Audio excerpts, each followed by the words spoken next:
अपने बच्चों को ठीक तरीके से दीन नहीं सिखाया। माँ बाप अगर अपने बच्चों को तरबियत करने लगे, सच्ची बात कह रहा हूं, देखो मेरे भाई, मैं अभी देखो कितनी चिनात पड़ी मैंने, तुमने कितने पैसे दे दिए मुझे। माँ बाप सबसे पहले रेस्पॉन्सिबल है। कोई मोहल्ले का बंदा तुम्हारे बच्चों को नहीं सिखाएगा।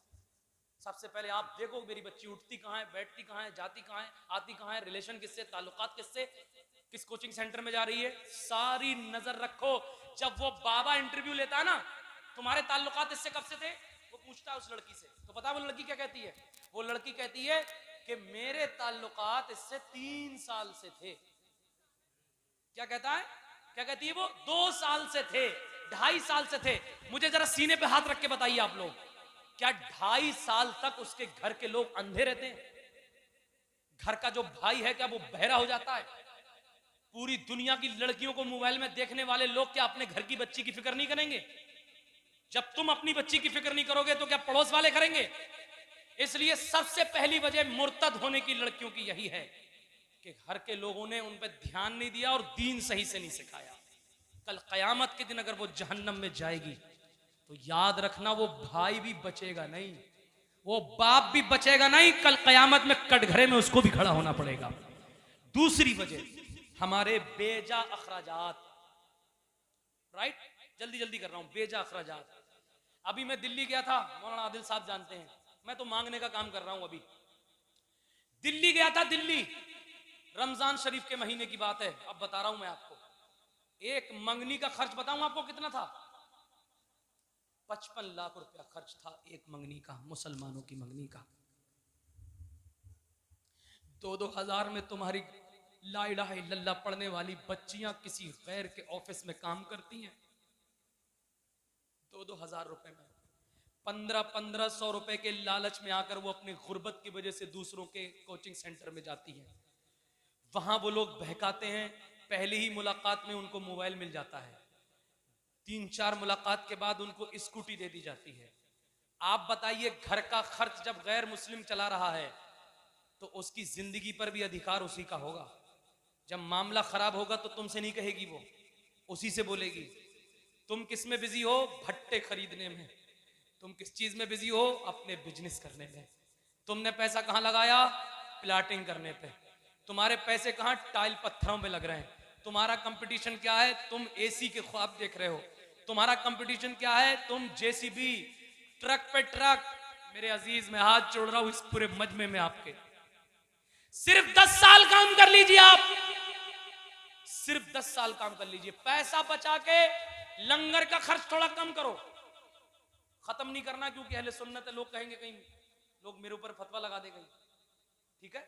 लंगर का खर्च थोड़ा, डेकोरेशन का खर्च भी थोड़ा कम करो। भाई एक झंडा लगा लोगे तो क्या हुजूर की आमद का जश्न नहीं माना जाएगा? लेकिन पहले जो कौम की सबसे ज्यादा जरूरतें हैं, मैं 10 महीने से सीख रहा हूं इस टॉपिक पे, 400 से ज्यादा मस्जिदों में तकरीर कर चुका हूं इस टॉपिक पे। मैं, आप समझिए मेरे दर्द को, और समझना पड़ेगा, क्योंकि मैं अपनी बात नहीं कर रहा, मैं बात कर रहा हूं बच्चियों के ईमान की। उनका ईमान कैसे बचे? अब मुफ्ती आजम हिंद जैसे रहनुमा नहीं है जो शुद्धि तहरीक का मुकाबला करेंगे, नहीं है उन जैसे रहनुमा जो चप्पलें घिसलेंगे, पहाड़ों पे चढ़ने की ताकत रखेंगे, नहीं है ऐसे रहनुमा जो तुम्हें घर घर जाके तुम्हारी बच्चियों के लिए जो है मोटिवेशन देंगे, दीन की बात उनको सिखाएंगे, नहीं है ऐसे रहनुमा इल्ला माशाअल्लाह। ऐसे पुरफतन माहौल में ये बताओ, जो बच्ची किसी गैर के साथ चली गई, वो इस्लाम वाली बच्ची, हम और तुम हव्वा की औलाद हैं, हव्वा की औलाद है ना। एक हव्वा ने पूरी दुनिया बसा दी, अब वो काफिर हो गई, वो किसी के साथ चली गई, उसकी जो आने वाली सारी नस्लें होंगी कयामत तक सब काफिर होंगी। इस चीज का एहसास कब हमारे सीने में होगा? 60 साल की जिंदगी भी नहीं हो रही है, आखिरी बातें हैं, 60 साल की जिंदगी भी नहीं हो रही है, कब्रिस्तान में जाते हो, देखो कब्रें, कितनी कब्रें धंस गई हैं, कितने बड़े बड़े बॉडी रखने वाले आज उनके निशान भी बाकी नहीं है, पता तक नहीं है ये कब्र है किसकी। कब तक जिएगा नौजवान? मेरे भाई कब तक जिएंगे हम? तुमने क्या मुगलों से अच्छी बिल्डिंगें बनानी है? तुमने क्या नवाबों से अच्छे महल बनाने हैं? बना लोगे, उनके महलों को भी दीमक खा गई।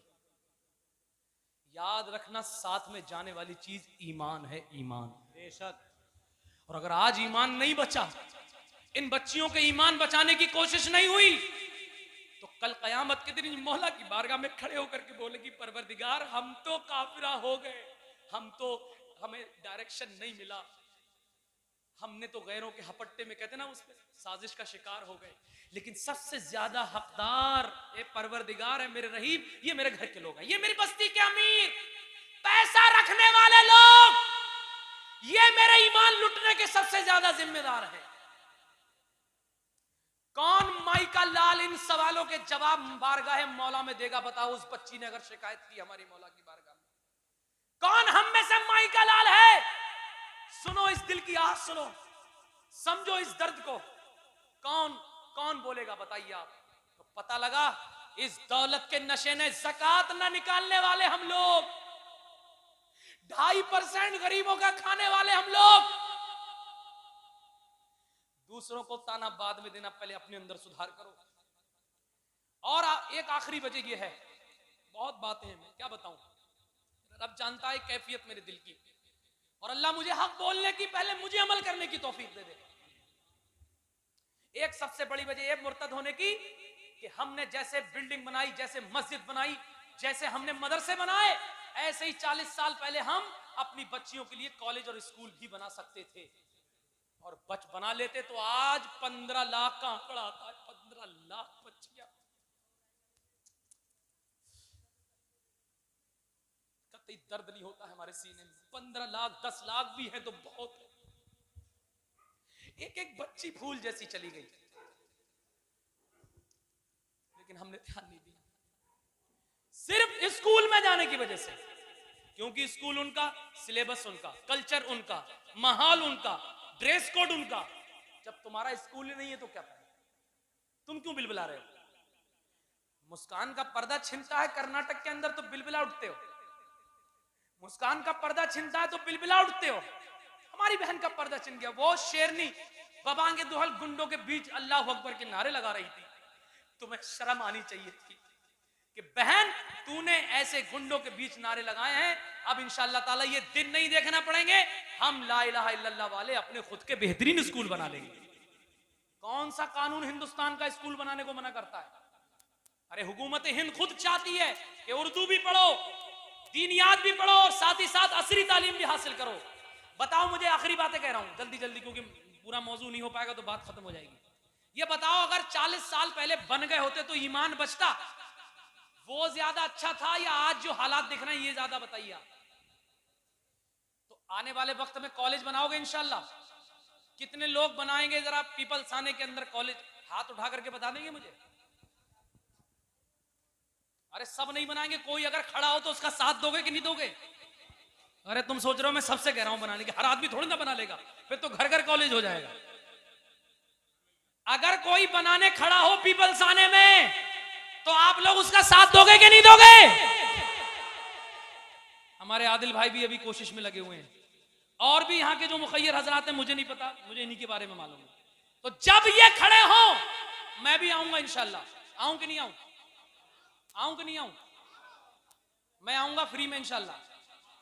और सबसे पहला नजराना अगर ये बढ़ेंगे, सबसे पहला यहां स्टेज पे कह के जा रहा हूं, मैं हुजूर की महफिल में कह के जा रहा हूं, सबसे पहला नजराना राशिद रजा मरकजी का होगा इंशाअल्लाह ताला। अब आप बताइए, मैं कॉलेज बनवा रहा हूं, मैं बनवा रहा हूं फतेहगंज पश्चिमी का नाम सुना?